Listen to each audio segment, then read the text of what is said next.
Exactly یہ ہم نے کہیں گھروں میں دیکھا ہے, پر میرے گھر میں نے نوٹس کیا, تو میں نے سوچا کہ یار اس چیز کو اوائڈ کیا جائے.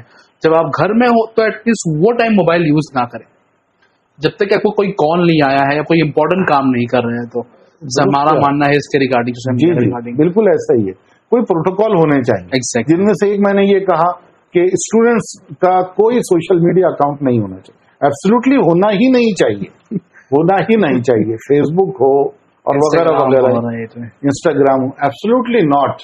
پیرنٹس نے اس کو بالکل ختم کرنا چاہیے, اس کا کوئی استعمال نہیں ہے. اوکے. دوسرا یہ کہ جو آپ نے کہا, میں کہہ رہا ہوں کہ سوشل لائف کے بغیر سوشل میڈیا بے معنی.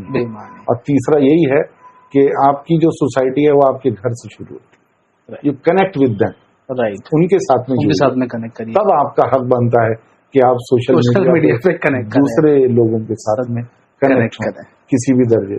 اپنے گھر کے لوگوں کے ساتھ نہ جڑ کے دوسرے لوگوں کے ساتھ میں جڑنا بے معنی.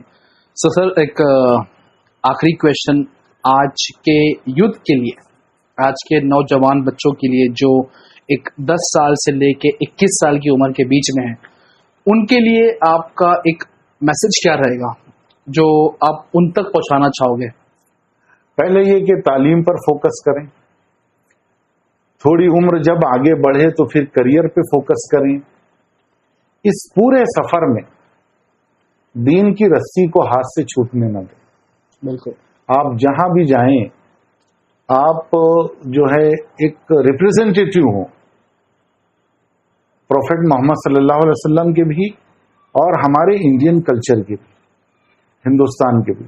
آپ کو ہمیشہ یہ بات یاد رکھنی چاہیے ہمارے نوجوانوں کو, کہ میں خاص طور سے مسلمان بچوں کے لیے یہ بات کہوں گا کہ جس طرح سے ہمارے بڑوں نے ہندوستان کو آزاد کرانے میں اپنا رول ادا کیا, اب آج کی نسل کی ذمہ داری یہ ہے کہ وہ ہندوستان کی ترقی میں اپنا رول ادا کرے.